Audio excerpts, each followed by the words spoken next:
So we're here today doing an interview. My name is Justin. I'm helping Ellie out with an interview here. Yeah, would you like to introduce yourself? Yeah, my name's Ellie Stahlmann, and I'm a makeup artist, certified makeup artist actually for the last 5 years now.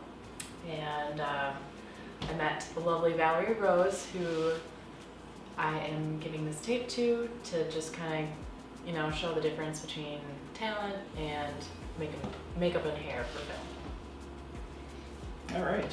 And just sort of touch base a little bit on how we sort of met and worked together. Both me and Ellie have done a lot of photo shoots. She's done a lot of makeup for those shoots, and has really made it easier for me when I do editing. A lot easier. Even down to some video work. Everything was just perfect in the end.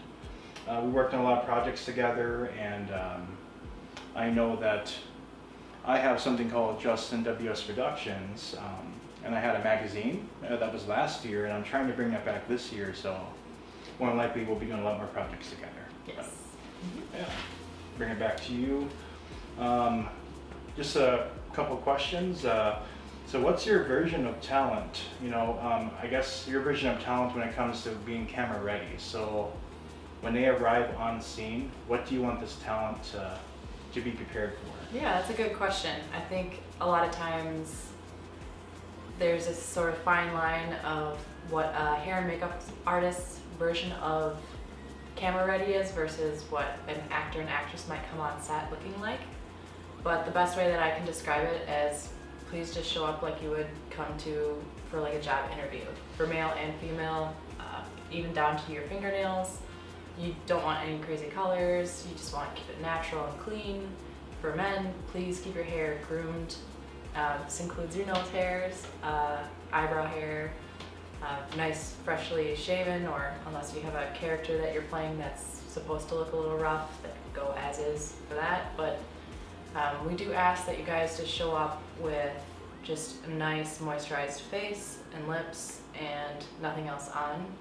I know that when time is permitted and there might not be enough staffing for hair and makeup to do everybody, another best way that I could say for becoming camera ready is just simplicity is best. So again, just like you would for a job interview, you would come with your foundation, moisturized lips, some mascara on, maybe fill in your eyebrows. This actually does apply to men too, but if you don't have the products, that's why hair and makeup is there too. So just very simple. That way it's easier for the hair and makeup artist to jump in and kind of create from there, especially when it comes down to products. We don't want like products to look cakey or muddy or ashy or just kind of not look right on camera. So definitely when you come to our chair, let us know if there's any allergies or sensitivities that you may have, and let us know what you put on your face. That way we know what we can build from there. All right, it's good to know that. And obviously if there's any men that don't want to come camera ready, well, you better be, going for a role like a mountain man or something like that. Yeah. Don't show up in your flip-flops. It's an interview. I'm just kidding. So on to the next question. So have you ever had a situation where you've had talent, didn't really take your advice on showing up to, on set, almost where it could have been really disastrous, I suppose? They do come. It's tough because we are taking direction from the director, and whatever the director's version of, we are going to try our best to make that happen. And I guess I could give a couple examples of just talent not really listening to our advice back the next day. One of them being, I had a client who was really into hair masks, which is awesome, but just like kind of going back to what you want to look before a job interview, you want to come to your job looking like you just got out of the shower. You want to make sure your hair is like dry and pulled back or whatever. We'll go from there, but this particular client we specifically asked her, please don't put the coconut oil treatment in your hair the night before, so we could style her hair easier on set the next day. Well, she didn't listen to us, and she came doing her mask again, and it wasn't rinsed out, and we didn't have enough time to do like a whole hair wash and blow dry and make it all nice. So we had to do our best, but even then it wouldn't hold a curl. It was hard to keep up, and it translated pretty awful on high definition camera. So just be mindful for the little tips and tricks that we are saying, because we are trying to look out for you as well, and we want to make sure that talent looks awesome on camera, because I would never want my own name to go on something that didn't look good on camera. So I'm going to make sure that I do my very best. So please just, help me out too, as I want to help you out. That's one example. And I guess another example where it was my first time having to actually deal with wigs for somebody. I'm predominantly makeup, but here in Minnesota there's kind of a lack of separated departments. So a lot of times makeup artists will have to do camera ready hair. And my makeup mentor was FaceTiming me, helping me like properly do a wig with like less than 45 minutes before the scene had to take place. And my last looks before I jump on and someone, calls action is checking the monitors, seeing if there's any shine or flyaways or anything that's just distracting. And the first thing that I saw was an actress's wig cap, like the lace of it was just noticeable. And on that particular set, they just wanted to keep rolling, keep the time moving, but I take a lot of pride and care into what I do, so I sort of had to force them to allow me like 5 extra minutes to make sure that that didn't show on camera, because maybe it didn't show to their keen eye, but someone like myself, I can see that, and I would not want a viewer to be able to see that either. So I guess you could say that those are just a couple of my stories of working on the fly and figuring it out as is, and how it's so important too for talent to also like listen to our direction as well. We are trying to work with you, not against you.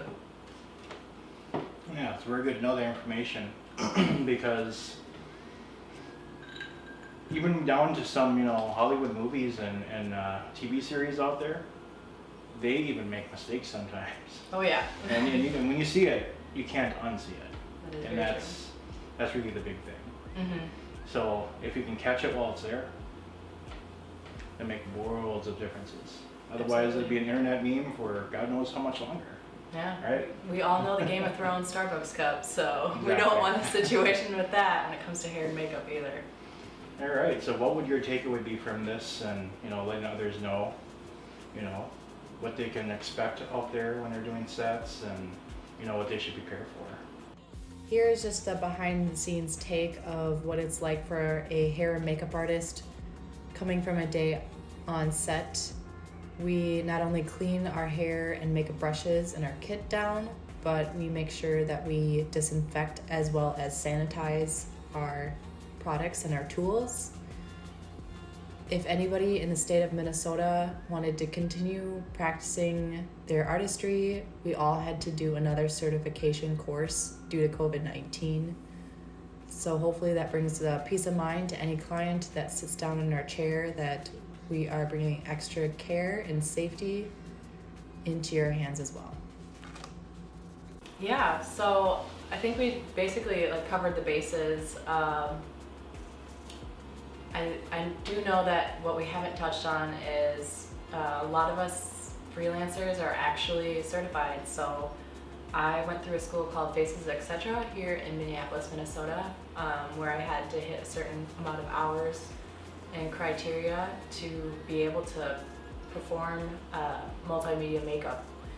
And I'm still building my years of experience, and I can definitely say that I'm always learning something new on each film set, and I have an awesome mentor now who has like 20 years of experience as well, but it's a continuing learning thing, and I hope that this little snippet of a video just kind of helps talent understand what it is in our perspective. We'll do our best to make sure that you look camera ready, but again, if time permits, we do ask that just minimal as possible, because it's actually harder for us to undo stuff versus adding. And we have products in our kit that you can't get at even Sephora or Ulta's. Those have like 50 to 60% grades of pigmentation, where I can get my hands on 100% and pro artistry tools and stuff out of my kit, which translates way better when it comes to high definition cameras. So I also do want to give a little bit of advice too, just because I run into this experience a lot, and I'm not a dermatologist, but if there is a product that you are using, male or female, and it happens to burn your face, stop using it. That is not good for you, and immediately contact your dermatologist, because that is one of the first signs that your skin is actually having a reaction. So hopefully that doesn't happen in the chair. You know, sometimes it does, because we don't know what we're allergic to all the time. Again, it's a learning experience, but we just ask that you come fresh-faced and clean, dry hair, show up to the best that you can as if you would to a job interview, and you know, we'll roll from there. So hopefully that little tidbit of advice is helpful, and hopefully this video is helpful too. Thanks for watching. All right, thank you. Thank you very much. HMU, Wardrobe and Talent.